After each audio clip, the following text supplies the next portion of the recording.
Welcome to America's Heroes Group.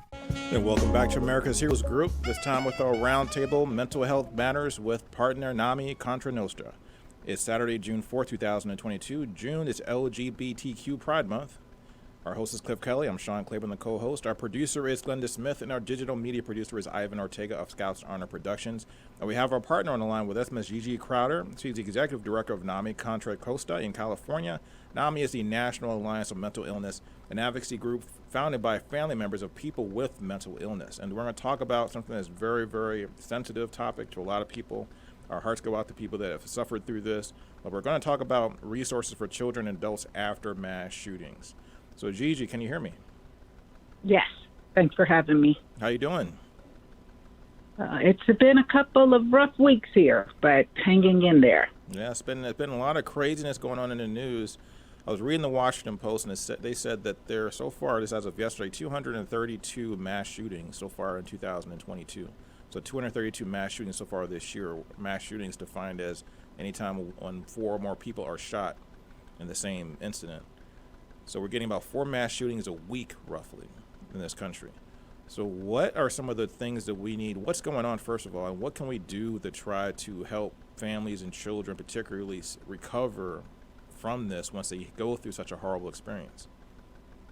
Yeah, what's so difficult is that as soon as we start kind of being in a position where we can pull the Band-Aid wound off of the Band-Aid off the wound from the last time, we hear of another one, and then we're also hearing about where there was interventions where there was a planned, perhaps at a school setting, shooting, but then it was, there was an opportunity to stop it from happening. And here locally in Berkeley, California, that's what happened. So at NAMI Contra Costa, we've been responding to that need and giving resources to family members, basically around understanding the signs of trauma so that individuals will understand that the children are definitely experiencing, not just because of COVID. I think, if we're being honest, most of us are now living with some form of post-traumatic stress disorder. And then when you have these, unthinkable mass shootings, there's another layer as we're trying to climb out of what was already a difficult situation. So from very young toddlers to teens to, mid-age adults, we're all experiencing some level of trauma. And we're just asking family members to monitor what's going on with their young people, also taking care of themselves and elders. And the best way to do that is try and create as much safety and feelings of safety for anyone you're in contact with. So how do you recognize trauma, especially in a young child? What are some of the signs that are showing that someone's maybe not getting back to normal or getting back to their normal self? Well, as I have shared before, it could be loss of appetite, sleep issues. Sometimes they'll talk about the events over and over again. Some children are experiencing nightmares, having behavioral problems, being nervous, not wanting to stay, not wanting to be too far from their adult important figures in their life, jumpiness whenever there's like a loud noise. And sometimes with younger individuals, it's regression back to infantile type behavior. So we have to really monitor that closely. When you start getting into older ages, there's the use of alcohol or drugs in teenagers, not being able to focus, not wanting to go to school, not wanting to participate in sports activities that they may have been involved in. So, as I said, trying to reassure the children as well as, individuals of all ages, and you being calm so that your children and other adults that might be in a place of more trauma can start to talk about their anxiety with you and feel safe in talking about what's going on with them with you. It seems like years ago when we would read about different types of people in the news and the media that went and created bad events, went out and shot a bunch of people or created a horrible event, hurting other people. that they came from troubled backgrounds. Is that normally the case still? Is that still a sound theory that people that are troubled in their youth are the people that are going out here creating these mass shootings and doing all this violence?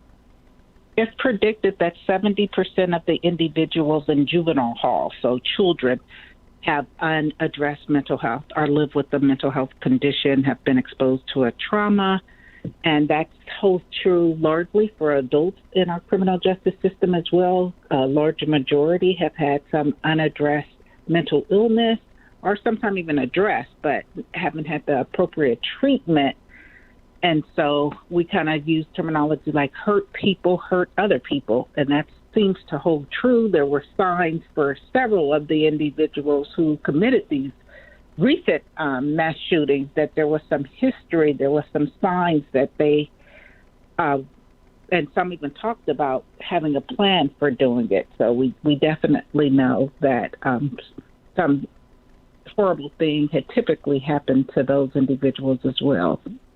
So what is our solution to try to get in front of this as far as trying to prevent this cycle of violence where we have people that are hurting other people?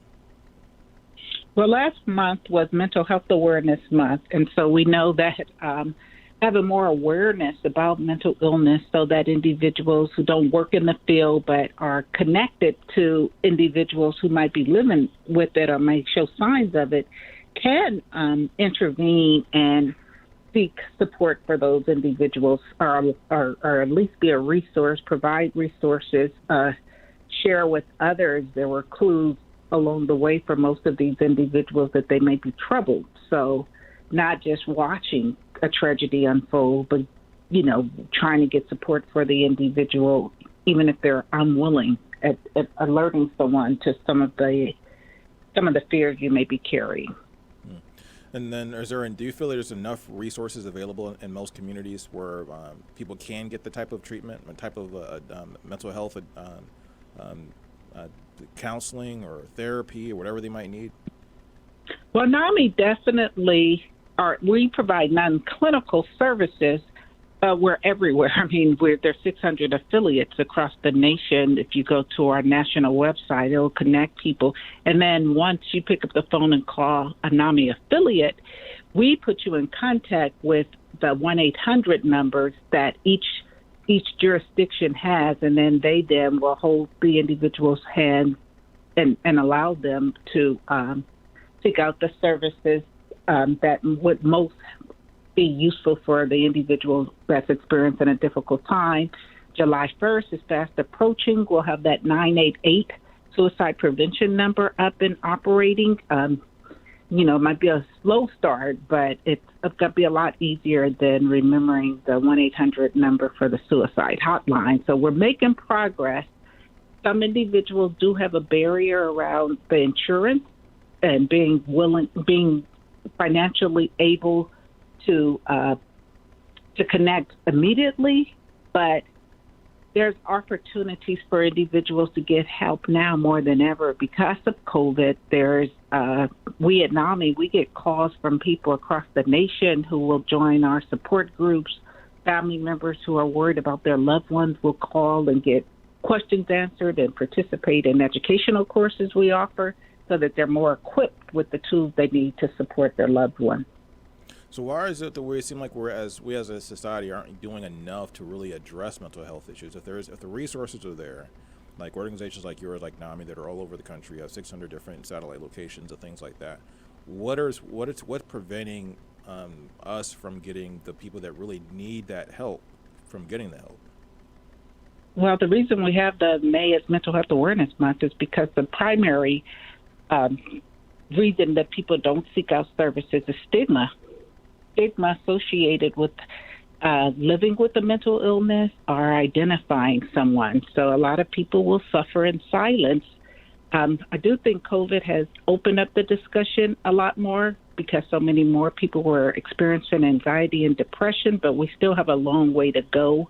We use terminology and have some judgments around people who do have a diagnosis that makes it harder for people when they're in a place of distress to want to seek out service. They don't want to be labeled. And what about for children? When children don't necessarily have maybe even the language yet, or the dialogue, or the vocabulary yet to kind of really to talk about these things. What's preventing our parents and people in our communities from saying, hey, so and so is kind of withdrawn, so and so has been talking a lot about violence. What's preventing? Because even the child that committed this horrible event, in Uvalde, Texas, there was it seemed like a lot of signs and symptoms that were there prior to his actions. Mm-hmm. Yeah, and sometimes, you do have to look at truancy, an individual not being able to get along well with peers in their age group if they're being bullied. That we know that a lot of the individuals who have committed these horrific crimes and tragedies have been individuals who have identified as being bullied by others. They stood out as different, and so they were often loners. And so, I will have to say there's some responsibility we must all take around our gun laws and things like that make it easier for individuals to have possession of tools of mass destruction. But we also need to understand that these individuals do rely on adults to intervene. So educating adults about the warning signs, and I know there's some campaigns, knowing the signs, ending the silence. There's all these campaigns in place, but we have to have policies in place to ensure that school teachers, counselors, even faith communities carry more knowledge so that they can have the interventions and more open dialogue when they see that someone may be struggling. I mentioned earlier that there is about 4 mass shootings a week in the United States right now. So we have 232 mass shootings that happened so far this year. So when for those kids and those families that maybe didn't have their trauma put on the newspaper or wasn't on television, we have violence in the inner city, we have violence all across the country. What are some of the things they should be doing as survivors of these types of events? Because they might know someone who was maybe killed by gun violence, or maybe a child might have ended their own life, committed suicide with a gun. What are some of what's the first steps they should be doing to try to really tackle this trauma?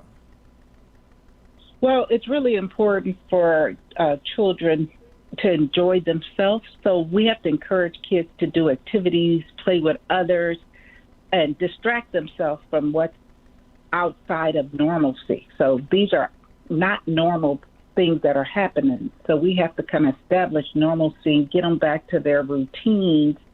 But, you have to do that with a lot of compassion and reassurances about the trauma. Don't pretend they didn't happen. You should be able to discuss the anxieties that they may be carrying, and you kind of be aware of your tone, because sometimes as an adult, kids can pick up on the anxiety that their parents are carrying, or their teacher, or any adult in their life. So it's really important for the reassurances to take place. They may need extra cuddling, hugs, pats on the back. They need to feel secure. I know I need to feel secure. I need to feel like this is still a safe world to live in. And so just looking at the age and applying appropriate responses based on the age, and not oversharing information. That's been one of the challenges that we've had. We've had social media allow young children to see things that their brains can't really wrap around understanding. So the monitoring of what the children are exposed to is really important. So you mentioned something that I thought was really interesting, is that, it's not normal to go through violence, or not normal to have people in your life, just taken out by gun violence. But the reality is, though, for a lot of kids around the country, that is their normalcy. That is what goes on every single day. They see gun violence in this inner city. They see gun violence here in Chicago. Kids in certain neighborhoods, gun violence is an everyday part of their reality. So how do you translate that so they realize that this is not something we say is not normal, but yet it happens all the time? How do we convey that message to that child? Well, I think it's really important for you to understand that there's a response to trauma from anyone at any age, and some children have more, dare I say, resiliency, because they shouldn't ever have to normalize, the thought of someone in their neighborhood being killed and they sin it. That should not be a normal response. But because some kids have more exposure, they're able to tolerate it when it happens again. They're able to somehow get through it a lot easier. But it doesn't mean it's not there. There's definitely worry from young people when they see it happen so regularly that they could be next. So you want to talk about it and you want to help them feel safe and then reduce the risk for children who live in violent communities, because whether it's widely understood or not, being exposed to high levels of violence impacts the individuals, the children. And when you layer the mass shooting, they're not going to have this, well, it happens here all the time. It's just going to feel closer to home for them, even though they're used to it. I mean, when there's a fright and flight response that we all have. And so we've been encouraging parents to, do breathing exercises with their children so that they won't stay in the shallow breathing space, which can cause some health-related issues as well as some enhanced mental health. We need to all be able to realize that when bad events happen, generally they're temporary, and you want to get the children to a place where they can think hopeful thoughts about their future instead of having defeated thoughts, which would cause poor school performance and all of the other things that would not set them up for a healthy future. Mm-hmm. And you touched on this a little bit earlier, but to go in a little more detail, so for the parents, because a lot of parents right now are traumatized themselves because a lot of people that maybe have never even seen a gun or heard a gunshot in their life now are concerned that when they send their kids off to school that they may not be coming home. And that is creating a lot of anxiety just when you're just talking to parents on a day-to-day basis. So what types of things should they be doing, or what should they be, how would you coach them in order to reduce that anxiety so that doesn't transfer to their kids? Yeah, well, we're telling, when the kids want to talk, you have to listen well to them. Do not lecture the children. Let them know that it's okay for them to be carrying the feelings that they're having. Acknowledge the feelings. But you shouldn't say stuff, oh, don't be worried. But, parents sometimes are embarrassed when they don't have answers. And it's okay to say, I don't know. A lot of us don't know what the next step should be, but we can build up this, but we're in this together, and mommy and daddy or whomever are going to do whatever we can to make sure you feel safe. Mm-hmm. But it's okay to tell a child, I don't know. But how does a parent feel safe? The parents have to put themselves in a place of understanding that they need to also get support. They need to go and form support groups and talk to others, because if they're keeping it bottled in sometimes, we talked about teenagers using substances, but adults can do that too. Adults self-medicate when they don't have the answer. So parents need to get into environments where they're having family discussions about what's happened so that they can start the processing of what they need to do.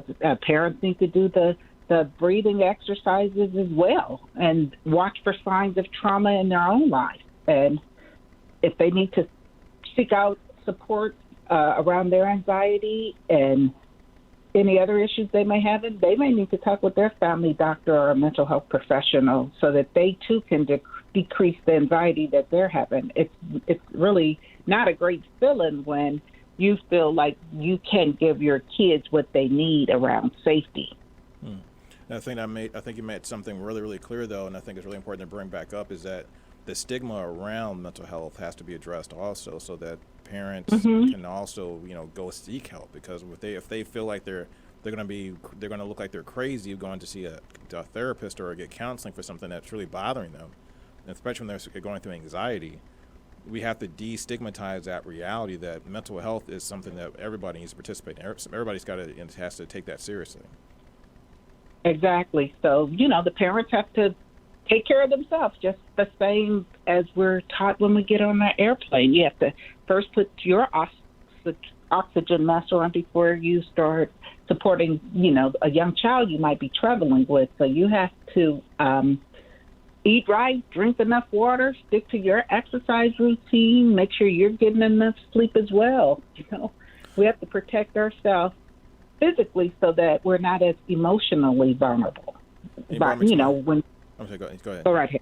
No, you brought me to my next question, which was, we have routines for health, like we go to the gym, we exercise sometimes, or sometimes we meditate, things like that.